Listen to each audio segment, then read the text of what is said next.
혹시 이런 경험 있으신가요?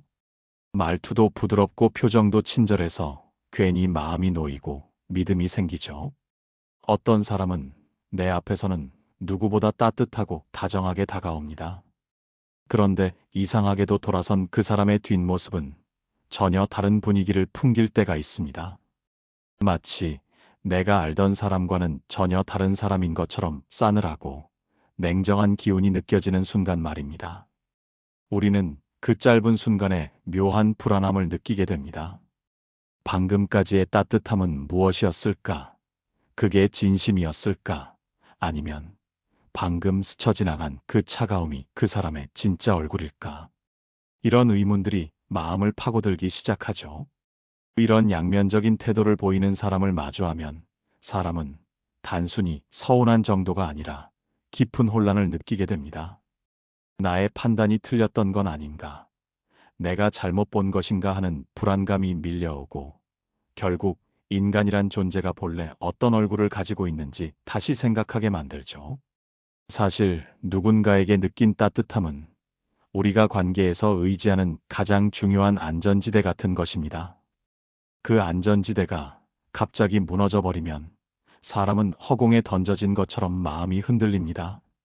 그래서 오늘은 이런 두 얼굴의 사람들, 즉 따뜻함과 차가움 사이를 오가는 인간의 모순된 심리와 그 뒤에 숨은 배신의 아픔에 대해 조금 더 깊고 차분하게 이야기해 보려 합니다. 오늘 이야기는 어쩌면 여러분의 지난 관계와 현재의 인간관계를 새로운 시선으로 바라보게 만드는 시간이 될지도 모릅니다. 오늘 우리는 스스로를 다스리는 사람들의 비밀에 대해 이야기해 볼까 합니다. 특히 염세주의 철학자로 알려진 쇼펜하우어의 지혜를 빌려 우리 내면의 평화를 찾는 여정을 시작해 보려 합니다. 쇼펜하우어는 고통을 피하려 하지 말고 그 의미를 이해하고 받아들이라고 조언했습니다. 이 말이 오늘 우리에게 어떤 울림을 줄 수 있을까요? 함께 쇼펜하우어의 철학 속으로 깊이 들어가 삶의 고통을 넘어서는 진정한 지혜와 내면의 평온을 찾아보는 시간을 가져보시길 바랍니다. 그의 철학이 현대인의 복잡하고 고단한 삶에 어떤 위로와 통찰을 줄 수 있을지 기대가 됩니다. 쇼펜하우어는 우리의 인생이 고통과 지루함 사이를 오가는 거대한 진자와 같다고 이야기했습니다. 마치 멈추지 않는 시계추처럼 우리는 끊임없이 고통과 지루함의 양극단을 오가며 살아간다는 것이죠. 그는 이러한 고통의 근원이 바로 맹목적인 의지와 끝없이 샘솟는 욕망에 있다고 보았습니다. 우리가 무언가를 간절히 갈망하고 그것을 소유하거나 성취하려 할 때 그것이 우리의 기대만큼 이루어지지 않으면 필연적으로 고통받게 됩니다. 설령 우리가 그토록 원하던 것을 손에 넣는다 해도 그 만족감은 잠시뿐이고 이내 새로운 욕망이 고개를 들거나 모든 것을 성취한 뒤 찾아오는 공허한 지루함에 빠지게 됩니다. 쇼펜하우어는 이런 반복되는 과정 속에서 인간은 고통받을 수밖에 없는 존재라고 단호하게 말합니다. 그렇다면 우리는 이 벗어날 수 없는 고통의 굴레 속에서 영원히 허우적거려야만 하는 걸까요? 쇼펜하우어는 이에 대해 고통의 의미를 깊이 이해하고 그것을 삶의 본질적인 부분으로 겸허히 수용하는 것이 중요하다고 강조했습니다. 고통을 단순히 피해야 할 부정적인 대상이 아니라 삶의 자연스러운 일부이자 우리를 성장시키는 촉매제로 받아들일 때 비로소 우리는 자기 통제의 길을 진정으로 걸을 수 있다고 본 것입니다. 자기 통제는 단순히 우리의 욕망을 무작정 억압하거나 회피하는 소극적인 행위가 아닙니다. 그것은 고통과 욕망의 본질을 꿰뚫어보고 그로부터 한 발짝 떨어져 객관적이고 초연한 자세로 삶을 바라보는 깊은 지혜에서 우러나오는 능동적인 태도입니다. 우리는 종종 외부적인 환경이나 타인의 시선 때문에 불행하다고 여기지만 쇼펜하우어는 사실 우리의 내면에 자리한 맹목적인 의지가 고통의 주된 원인이라고 설파합니다. 따라서 자신의 의지를 명확히 인식하고 통제하며 끝없는 욕망의 사슬에서 벗어나려 꾸준히 노력할 때 우리는 비로소 흔들림 없는 진정한 평온과 자유를 찾을 수 있습니다. 이것이 바로 쇼펜하우어가 말하는 진정한 자기 통제의 첫걸음입니다. 자신의 내면을 들여다보고 욕망의 흐름을 이해하며 그로부터 자유로워지려는 의식적인 노력이 우리를 더 큰 고통으로부터 보호하고 삶의 주인이 되도록 이끌 것입니다. 쇼펜하우어는 또한 타인에 대한 깊은 연민, 즉 공감이야말로 모든 도덕의 가장 기본적인 토대라고 보았습니다. 그는 우리가 타인의 고통을 진심으로 이해하고 함께 아파할 때 우리 자신의 고통 또한 신기하게도 경감되거나 그 의미가 변화될 수 있다고 이야기했습니다. 자신보다 훨씬 더 큰 고통을 겪는 존재를 바라보는 행위가 우리에게 잊고 있던 삶의 소중함과 감사함을 일깨워주며 때로는 큰 위로가 될 수 있다는 것이죠. 이것은 단순히 남과 나를 비교하여 자신의 처지를 상대적으로 위로하는 피상적인 차원을 넘어섭니다. 고통은 인간이라면 누구나 공유하는 보편적인 경험이며 타인의 고통을 이해하려는 진실된 노력은 우리를 개별적으로 분리된 존재가 아닌 서로 깊이 연결된 존재로 느끼게 합니다. 주변 사람들을 향해 따뜻한 손길을 내밀고 그들의 아픔과 슬픔을 기꺼이 함께 나누는 것은 결국 우리 자신의 마음 깊은 곳을 치유하고 정화하는 숭고한 과정이 됩니다. 연민은 우리를 이기적인 욕망과 자기중심적인 사고방식에서 벗어나게 하며 더 넓고 포괄적인 시야로 세상과 인간을 바라보도록 이끌어줍니다. 우리가 진정으로 타인의 고통에 귀 기울이고 그들과 마음으로 연결될 때 우리는 삶의 의미를 더욱 깊이 있고 풍부하게 깨달을 수 있습니다. 연민은 우리를 자기중심적인 고립이라는 감옥에서 벗어나게 하는 열쇠이며 삶의 진정한 가치와 아름다움을 발견하도록 돕는 가장 중요한 미덕 중 하나입니다. 타인의 아픔을 어루만질 때 우리는 자신 안의 사랑과 용기 또한 발견하게 될 것입니다. 쇼펜하우어는 고독이야말로 인간이 누릴 수 있는 진정한 자유이자 가장 소중한 선물이라고까지 표현했습니다. 그는 혼자 있는 시간을 통해 자신의 내면을 깊이 성찰하고 외부의 소음과 단절된 채 진정한 자기를 알아가는 것이야말로 삶에서 무엇보다 중요하다고 강조했습니다. 우리는 너무나 자주 외부의 가치, 예를 들어 물질적인 부유함, 높은 사회적 지위, 혹은 타인의 칭찬과 시선 같은 것에 얽매여 살아갑니다. 하지만 쇼펜하우어는 이러한 외부적인 요인에 의존하는 삶은 결코 우리에게 영속적이고 진정한 만족을 줄 수 없다고 단언합니다. 오직 자신의 내면에서 우러나오는 깊은 만족과 충만함을 추구할 때만이 우리는 비로소 진정한 행복과 평온을 얻을 수 있습니다. 혼자만의 시간을 가질 때 우리는 복잡하고 시끄러운 세상의 소음에서 완전히 벗어나 우리 자신의 생각과 감정, 그리고 내면의 깊은 울림에 온전히 집중할 수 있습니다. 고독은 우리가 누구인지, 무엇을 진정으로 열망하고 원하는지, 그리고 어떤 가치관을 가지고 살아가야 할지 깨닫게 해주는 매우 귀중하고 성스러운 시간입니다. 외부의 평가나 다른 사람들의 기대에 휩쓸리지 않고 오직 자신의 내면에서 우러나오는 진실된 목소리에 귀 기울이는 것. 이것이 바로 쇼펜하우어가 말하는 고독의 중요성이자 진정한 자아를 발견하는 과정입니다. 진정한 자유는 타인의 시선과 판단으로부터 벗어나 자신의 내면을 깊이 들여다보고 이해할 때 비로소 찾아옵니다. 스스로와의 끊임없는 대화와 성찰을 통해 우리는 외부의 어떤 유혹에도 흔들리지 않는 더욱 단단하고 평온한 자아를 형성할 수 있으며 이는 삶의 어떤 역경도 이겨낼 수 있는 강력한 내면의 힘이 될 것입니다. 고독은 두려워해야 할 것이 아니라 오히려 적극적으로 찾아야 할 내면 성장의 기회입니다. 쇼펜하우어는 예술, 특히 음악이야말로 인간이 고통과 맹목적인 욕망으로부터 잠시나마 벗어나 진정한 위안을 얻을 수 있는 신성한 통로라고 보았습니다. 예술은 이 세계의 본질적인 모습을 드러내주는 가장 강력하고 아름다운 매개체이며 예술 작품을 심미적으로 관조하는 행위를 통해 우리는 깊은 마음의 평화를 얻을 수 있다고 설명했습니다. 그 중에서도 음악은 다른 모든 예술 형식보다 더욱 직접적이고 강력하게 우리의 의지에 영향을 미친다고 보았습니다. 음악을 들을 때 우리는 현실의 고통스러운 제약과 끝없는 욕망의 사슬에서 잠시 벗어나 순수한 미적 경험과 감정의 흐름에 온전히 몰입하게 됩니다. 이는 우리에게 일시적이지만 그 어떤 것과도 바꿀 수 없는 진정한 해방감과 초월적인 경험을 선사합니다. 음악은 언어로 표현할 수 없는 심오하고 복합적인 감정과 존재의 진실을 전달하며 우리의 영혼 깊은 곳을 울려 감동시킵니다.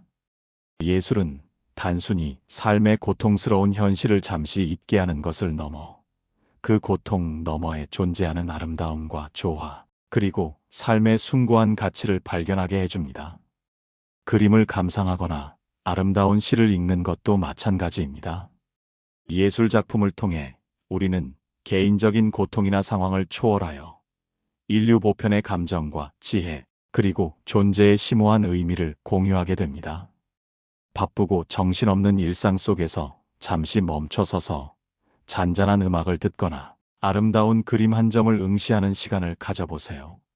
예술이 주는 깊은 위안과 평화 속에서 잠시나마 진정한 자유와 내면의 고요함을 느낄 수 있을 것입니다. 예술은 영혼의 안식처이자 삶의 고통 속에서도 아름다움을 발견할 수 있도록 돕는 등대와 같습니다. 또한 쇼펜하우어는 긍정적인 마음가짐과 삶의 현실을 있는 그대로 겸허히 받아들이는 태도가 우리의 정신, 건강과 행복에 무엇보다 중요하다고 강조했습니다. 그는 때때로 우리에게 직설적으로 다가와 당신의 인생이 왜 힘들지 않아야 한다고 생각하십니까? 라는 질문을 던지기도 했습니다. 이 질문은 삶의 어려움과 고통은 누구에게나 찾아올 수 있는 자연스러운 현상임을 인정하고 그것을 당연하게 받아들이며 극복하려는 자세를 가지라는 깊은 조언을 담고 있습니다. 우리는 종종 삶이 항상 행복하고 쉬운 일들로만 가득할 것이라는 비현실적인 기대를 품지만 쇼펜하우어는 고통이 삶의 본질적인 부분임을 솔직하게 인정하라고 조언합니다. 이러한 현실 수용적인 태도는 우리가 불필요한 실망감과 좌절감에 빠지는 것을 줄여줍니다. 삶의 어려움을 자연스러운 과정으로 받아들이고 대처할 때 우리는 훨씬 더 강인하고 유연한 마음으로 그것을 헤쳐나갈 수 있습니다. 따라서 기대치를 비현실적으로 높게 설정하기보다는 적당히 낮추고 지금 이 순간의 작고 소박한 만족과 평온을 소중히 여기는 법을 배우는 것이 매우 중요합니다. 모든 것이 우리가 원하는 대로 뜻대로 되지 않는다고 해도 쉽게 좌절하거나 절망하지 마세요. 그것은 어쩌면 삶의 자연스러운 흐름이자 우리를 성장시키는 과정일 수 있습니다. 중요한 것은 그러한 현실 속에서도 긍정적인 마음을 잃지 않고 어떠한 어려움도 끈기 있게 헤쳐나갈 용기와 의지를 갖는 것입니다. 세상을 어떻게 바라보고 해석할지는 전적으로 우리 자신에게 달려 있습니다. 우리의 주관적인 인식과 태도가 우리가 살아가는 세상을 만들어가는 것이죠. 긍정적인 시선으로 세상을 바라보는 연습을 꾸준히 해나가는 것이 중요합니다. 쇼펜하우어는 행복이라는 것이 쾌락을 쫓는 데서 오는 것이 아니라 오히려 고통을 적극적으로 줄이는 데서 온다고 역설했습니다. 쾌락은 본질적으로 일시적이며 종종 더 큰 욕망과 집착을 낳아 결국은 더 깊은 고통으로 이어질 수 있습니다. 반면 삶에서 불필요한 고통을 줄이려는 노력은 우리에게 지속적이고 안정적인 평온과 깊은 만족감을 가져다 줍니다. 자신의 욕망을 절제하고 불필요한 번뇌와 집착에서 벗어나려 꾸준히 노력하는 것이 중요합니다. 이는 과도한 욕심을 버리고 소박하고 검소하게 살아가는 태도와 깊이 연결됩니다. 자신의 현재에 만족할 줄 아는 마음은 우리에게 외부의 조건에 흔들리지 않는 진정한 내면의 풍요로움을 가져다 줍니다. 우리는 흔히 외부적인 물질적 부유함이나 타인의 인정과 칭찬에서 행복을 찾으려 하지만 쇼펜하우어는 진정한 행복은 바로 내면의 평화와 충만함에서 비롯된다고 단호하게 말합니다. 스스로를 깊이 돌아보고 자신의 맹목적인 의지를 통제하며 삶의 고통을 있는 그대로 겸허히 받아들일 때 우리는 비로소 진정한 의미의 자유와 흔들림 없는 행복을 경험할 수 있습니다. 쇼펜하우어의 이 가르침을 다시 한번 마음에 새겨봅니다. 인생은 고통과 지루함 사이의 진자 운동과 같습니다. 고통을 피하려 하지 말고 그 의미를 이해하고 받아들이세요. 이 짧지만 강력한 문장은 우리에게 삶의 본질을 꿰뚫는 깊은 통찰을 제공합니다. 타인에 대한 연민은 도덕의 가장 중요한 기초입니다. 주변 사람들에게 따뜻한 마음을 내어주고 그들의 고통을 함께 나누려는 노력은 결국 우리 자신을 위로하고 더 큰 행복으로 이끄는 길입니다. 고독은 진정한 자유의 문입니다. 혼자만의 시간을 통해 자신의 내면 깊은 곳의 목소리에 귀 기울이고 진정한 자아를 발견하세요. 예술은 고통에서 벗어나는 신성한 탈출구입니다. 아름다운 음악을 듣고 감동적인 그림을 감상하며 마음의 평화를 찾으세요. 당신의 인생이 왜 힘들지 않아야 한다고 생각하십니까? 라는 질문을 통해 삶의 어려움을 자연스럽게 받아들이고 긍정적인 마음으로 모든 역경을 헤쳐나가세요. 세상은 바로 당신의 인식을 반영하는 거울과 같습니다. 세상을 어떻게 바라볼지는 전적으로 당신에게 달려 있습니다. 당신의 시선이 세상을 만들어갑니다. 그러므로 행복은 쾌락을 쫓는 데서 오는 것이 아니라 불필요한 고통을 줄이는데 온전히 힘쓰는 삶을 살아가는 것이야말로 진정한 지혜의 길입니다. 오늘 우리는 위대한 철학자 쇼펜하우어의 심오한 가르침을 통해 스스로를 다스리는 사람들의 비밀에 대해 깊이 있게 알아보았습니다. 그의 철학은 삶의 고통을 무작정 회피하거나 부정하기보다는 오히려 그것을 용기 있게 직시하고 그 안에서 삶의 진정한 의미와 내면의 평화를 얻는 길을 명확하게 제시하고 있습니다. 삶의 고통을 그저 부정적인 것으로만 치부하지 않고 그 본질적인 의미를 깊이 이해하려는 노력, 타인의 고통에 진심으로 공감하며 함께 연대하려는 따뜻한 마음, 고독 속에서 외부의 방해 없이 자신의 내면을 깊이 성찰하고 진정한 자아를 발견하려는 용기, 그리고 예술을 통해 삶의 고통 속에서도 아름다움과 위안을 찾으려는 섬세한 감수성, 더불어 삶의 혹독한 현실을 있는 그대로 겸허히 받아들이고 그럼에도 불구하고 긍정적인 자세를 잃지 않으려는 강인한 의지, 이 모든 것이 우리가 고통의 굴레에서 벗어나 진정한 의미의 자유와 행복을 쟁취할 수 있도록 이끄는 중요한 가치들임을 다시 한번 깨닫게 됩니다. 쇼펜하우어의 이러한 지혜로운 통찰과 가르침들이 여러분의 일상 속에서 큰 힘과 깊은 위로가 되기를 진심으로 바랍니다. 오늘 배운 쇼펜하우어의 철학적 메시지들을 통해 여러분 각자의 삶을 스스로 다스리고 외부의 어떤 유혹에도 흔들리지 않는 더욱 단단하고 평온한 내면을 꾸준히 가꾸어 나가시길 간절히 소망합니다. 스스로를 깊이 이해하고 통제하는 삶을 통해 여러분 한 분이 진정한 자유와 지속적인 행복을 찾아가는 여정을 시작하시기를 응원합니다. 이 지혜로운 메시지들이 여러분의 일상에 작은 위로와 깊은 깨달음, 그리고 새로운 통찰의 씨앗이 되어 풍요로운 삶을 꽃피우기를 바랍니다.